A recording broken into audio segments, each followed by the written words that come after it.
السلام علیکم dear students of second year. آج ہم چیپٹر نمبر 12 مسٹر چیپس کا شروع کر رہے ہیں. اس چیپٹر کے اندر جو سب سے اہم بات بیان کی گئی ہے وہ ہے مسٹر چیپس کا اپنی سروس سے ریٹائر ہونا، اور یہ واقعہ 1913 میں ہوا. چیپس کو فیئرویل پارٹی یعنی الوداعی پارٹی دی گئی، اور وہاں پر اس نے بہت ہی ایک یادگار تقریر بھی کی، اس کو گفٹس بھی پیش کیے گئے. اس تقریر کے اندر مسٹر چیپس نے سکول میں گزرے ہوئے کچھ واقعات کو یاد کیا.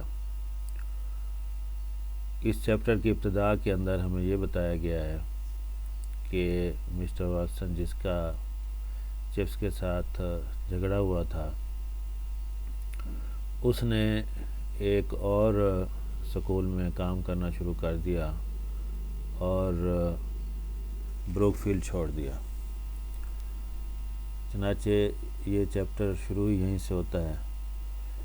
So he stayed on at Brookfield having as little to do with Ralston as possible. یعنی اس جھگڑے کے بعد مسٹر چیپس کو ایک قسم کی فتح حاصل ہو گئی تھی، اور وہ بروکفیلڈ سکول میں وہاں پہ حسب معمول کام کرتا رہا. لیکن in 1911 Ralston left to better himself as he was offered the headship of one of the greater public schools. لیکن 1911 میں رالسٹن نے سکول کو بروکفیلڈ کو چھوڑ دیا اپنے آپ کو زیادہ بہتر کرنے کے لیے. اس نے ایک اور سکول میں شمولیت اختیار کر لی، وہاں کا وہ ہیڈ ماسٹر بن گیا، اور یہ سکول بھی بڑے بڑے پبلک سکول میں سے ایک تھا. His successor was a man named Chatteris, whom Chepps liked. He was even younger than Ralston and when 34.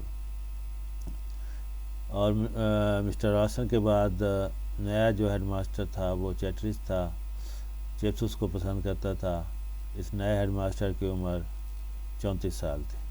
He was supposed to be very brilliant. At any rate, he was modern, natural sciences, tripos, friendly and sympathetic. اور اس کا تعلیمی پس منظر بھی اچھا تھا، اور وہ ایک جدید آدمی تھا، اور اس نے بہت زیادہ جدید تعلیم بھی حاصل کی ہوئی تھی. Recognizing in Chepps a Brookfield institution, he courteously and wisely accepted the situation. اس نے اس بات کو مان لیا تھا کہ مسٹر چیپس اپنے اندر خود ایک ادارہ ہیں، اور اس نے خدہ پیشانی سے عقل مندی سے کام لیتے ہوئے اس ساری صورتحال کو تسلیم کر لیا تھا. In 1930 Chepps had bronchitis and was off duty for nearly the whole of the winter term. 1913 میں چیپس برونکائٹس کی بیماری کا شکار ہو گیا، اور موسم سرما کی تعلیمی دورانیہ میں پورا عرصہ وہ ڈیوٹی نہ کر سکا اس بیماری کی وجہ سے.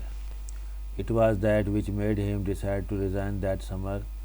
اسی موسم گرما میں اس نے اپنی بیماری کے پیش نظر ریٹائرمنٹ کا فیصلہ کر لیا، استعفیٰ دینے کا فیصلہ کر لیا. when he was 65، اور اس وقت اس کی عمر 65 سال تھی.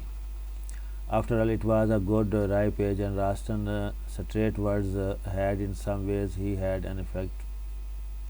He felt that it would not be fair to hang on if he could not decently do his job. اس کو محسوس ہوا کہ اب اس کو ریٹائر ہونا چاہیے، اور وہ سمجھتا تھا کہ اگر وہ صحیح طرح کام نہیں کر سکتا تو بہتر یہی ہے کہ اس کو اس سے چمٹے نہیں رہنا چاہیے اور اپنی جو جاب ہے وہ چھوڑ دینی چاہیے. Besides, he would not sever himself completely. He would take rooms across the road with the excellent Mrs. Wickett, who had once been linen room maid. اور یہ اتنی بڑی بات بھی نہیں تھی، اسے سکول سے دور نہیں جانا تھا، بلکہ ریٹائرمنٹ کے بعد سڑک عبور کرتے ہی مسز وکٹ کا گھر تھا اور وہاں اس نے شفٹ ہو جانا تھا۔ مسز وکٹ کا تعارف کرایا گیا ہے کہ وہ بھی اس سکول میں کام کرتی رہی تھی اور سکول کے لنن روم کی انچارج تھی، یعنی جہاں ایک قسم کا سٹور روم تھا اس کی وہ انچارج تھی۔ He could visit the school whenever he wanted and could still in a sense remain a part of it۔ Mrs wicket کے گھر رہنے کی وجہ سے وہ سکول کا تقریباً ایک حصہ ہی رہتا اور جب کبھی چاہتا سکول میں آ سکتا تھا، اس کو وزٹ کر سکتا تھا۔ At the final end of term dinner in July 1913, Chips received his farewell presentations and made a speech۔ یہ اہم بات بتائی گئی ہے کہ جولائی 1913 میں چپس کو الوداعی دعوت دی گئی، اس کو تحفے دیے گئے اور وہاں پر اس نے تقریر کی۔ تو یہ آپ کے ذہن میں رہنا چاہیے کہ 1913 میں چپس نے ریٹائرمنٹ لے لی۔ It was not a very long speech, but it had a good many jokes in it and was made twice as long, perhaps by the laughter that impeded its progress۔ تقریر تو اتنی لمبی نہیں تھی لیکن اسے کرنے میں بہت وقت لگا اسے، کیونکہ بار بار سامعین کی طرف سے کہہ کے بلند ہوتے جس سے تقریر کو روکنا پڑتا۔ There were several Latin quotations in it as well as reference to the captain of the school who Chips said had been guilty of exaggeration in speaking of his Chips services to Brookfield۔ But then he comes of an exaggerating family۔ اس نے school کے captain کو بارے میں کہا کہ اس نے chips کی خدمات بتانے میں بہت مبالغہ کیا ہے۔ پھر اس نے اس کے والد کے حوالے سے کہا کہ یہ خاندان ہی مبالغہ کرنے والا ہے، یعنی بات کو بڑھا چڑھا کے پیش کرنے والا ہے، اور کہا کہ I remember once having to thrash his father for it laughter۔ I gave him 1 mark for a Latin translation and he exaggerated the 1 into 7۔ تو اس نے کیپٹن کے والد کے حوالے سے بتایا کہ ایک دفعہ میں نے اس کو لیٹن کے پرچے میں، ٹرانسلیشن کے پرچے میں 1 نمبر دیا تھا، اس نے اسے تبدیل کر کے 7 نمبر بنا لیے۔ تو ظاہر یہ ایک مزاحیہ بات تھی۔ Rose of laughter and tumultuous cheers, بہت کہہ کے بلند ہوئے، بہت تالیاں پیٹی گئیں اس کی اس بات پہ، اس مذاق پہ۔ اے typical chips remark every one thought, تو سب نے سوچا کہ یہ مخصوص چپس کا انداز ہے اس طرح کی باتیں کرنا۔ And then he mention that he had been at Brookfield for 42 years۔ اہم بات ہے، اس نے بتایا کہ چپس نے اپنی تقریر میں کہ بروک فیلڈ میں اس نے 42 سال خدمات سر انجام دی تھی۔ And that he had been very happy there. It has been my life he said simply. اور اس کے بعد اس نے لیٹن جو ہے کوٹیشن بولی۔ I need not of course translate much laughter۔ I remember lots of changes at Brookfield۔